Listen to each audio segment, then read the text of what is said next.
Xplor 2020 is so lucky to have many important sponsors, and the main one is Osisko Mining. I have the great pleasure today to be interviewing Monsieur John Burzynski. John, hi, how are you? I'm very well. Thank you for having me today. It's a pleasure to have you with us. You've just been appointed the chairman of the board of directors of Osisko Mining. Congrats first. Thank you. And could you share a little bit about Osisko Mining, the company? Yes, certainly. The current company was started in 2015, but really it's the second version of Osisko Mining. Sean Roos and Bob Wares and I started the original Osisko Mining back in 2003. Two geologists and an engineer with a big idea. We looked at a number of properties in Quebec before we settled on Canadian Malartic.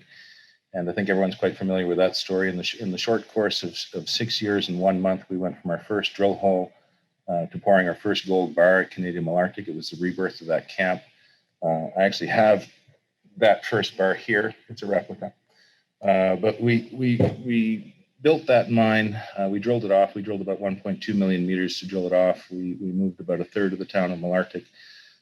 We financed just a little over $1 billion to build it just after the financial crisis. And today, even though we were forced to sell that mine in 2014 after a long hostile takeover bid, today Canadian Malartic is Canada's largest producing gold mine at over 700,000 ounces a year. It's the 10th largest gold mine in the world. We're very proud of our accomplishment there. But the new Osisko Mining started a year after that, and we were on the hunt for our second world-class deposit, and it looks like we found it with Windfall. Currently, we have about 5.2 million ounces from our last resource statement, averaging 8.5 grams. So it's in the world-class category. It's getting bigger.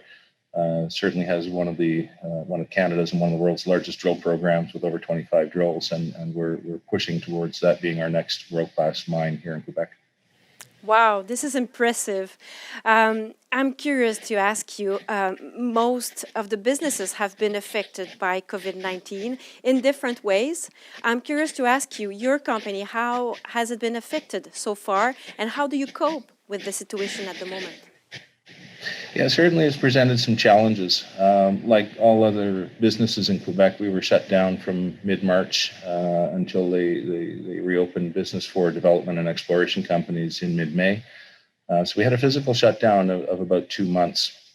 But while it took us sort of 1 day to move the people off out of our camp back in March, it took a month and a half to get the full teams back up there. We worked extensively with the Cree First Nation government, the Cree First Nation Health Board, and the Government of Quebec and the Quebec Health Board to develop a set of protocols. We actually also bought a COVID testing lab, which we then set up on site. So we have capability to test our workers. It's important because working in the area that we work in, we're very close to a number of the First Nations communities. We don't want to present any jeopardy either to the First Nations communities or any of the local communities. So with our staff of over 250 people, everybody gets tested on their rotation at the beginning, in the middle, some people at the end of their rotation. It's been working very, very effectively. We've only had one case that was asymptomatic, showed up at the gate, and the fellow was turned around back to home. There was no further incidents to date. So it's been a challenge in terms of modifying the camp. But so far things are working well. And we've actually sped up the program a little bit from where we were pre-shutdown. All right. It's so much work actually to do all that, to cope with the situation the way you did it. I guess it inspires other companies in the industry, but maybe in other industries also. Yeah, certainly. I mean, it's uncertain what's going to happen now. I know the numbers are rising as we speak today here in Ontario and in Quebec and other parts of the country.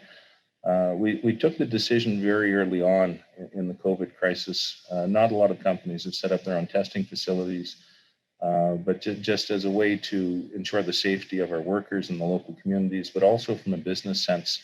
It's very tough being shut down for months at a time. You develop a certain momentum with a large project that you like to keep going. And even though we have more drills than we had back in March, the productivity is down a bit. Things slow down when people take time off. It takes a while for the team to get their rhythm back. But in terms of trying to maintain a safe work site, we've done everything we can. We've developed good protocols. I believe we're being used as an example as to the way that other mining companies in the area should work as well. And we'd like to make sure that everybody gets through this COVID crisis safe and sound. It was important to do so, but I want to say congrats for making it happen. And I wish you the Thank best for you. the future. And talking about the future, how do you see it for the mining industry based on your large experience and what we're going through at the moment? Yeah, crisis is nothing new to the mining industry. It seems like about every 10 years something happens. Back when we were building Canadian Malartic in 2000, in the early 2000s, we experienced the financial crisis just at the moment where we finally delivered our feasibility study after all that drilling. We told the world we needed $1 billion to build it, and then all of a sudden there was no money left in the world. We struggled through the next couple of months. It was a challenging time, but all things come to pass. We over the course of the next 6 to 9 months, we actually raised $1 billion to build Canadian Malartic. I think this is going to be very much the same in this crisis. It's certainly, as I say, there's another wave that looks like it's upon us. Hopefully, they'll come up with vaccines and ways to combat COVID-19, and eventually things will get back to normal. There has been some damage done to the economy, but if anything, I think it underscores the resilience of the mining industry in Quebec and the need to have mines. There have been a lot of businesses that have been negatively affected by the COVID crisis and the economic damage that's been done.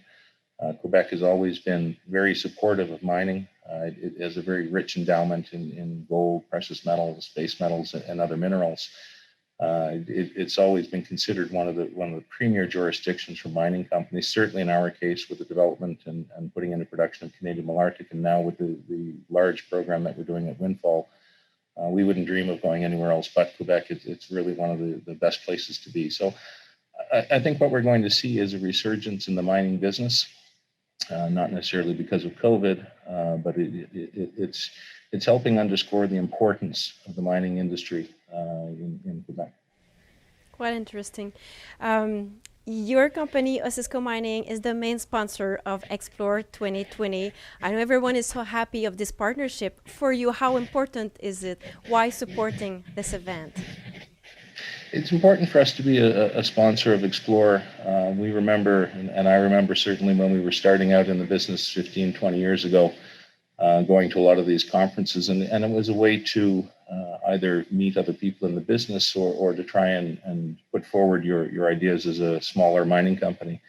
It's a lot of work coming out of obscurity with a small project or as a prospector or as a junior mining company.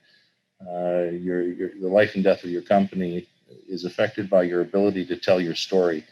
And events like Xplor are certainly gathering places every year where people come together and exchange ideas about what they've seen, new discoveries that are made. They get access to potential financial sponsors and shareholders. Certainly, these gatherings are an important aspect of our business in terms of the sharing of knowledge and the ability for people to have access to capital.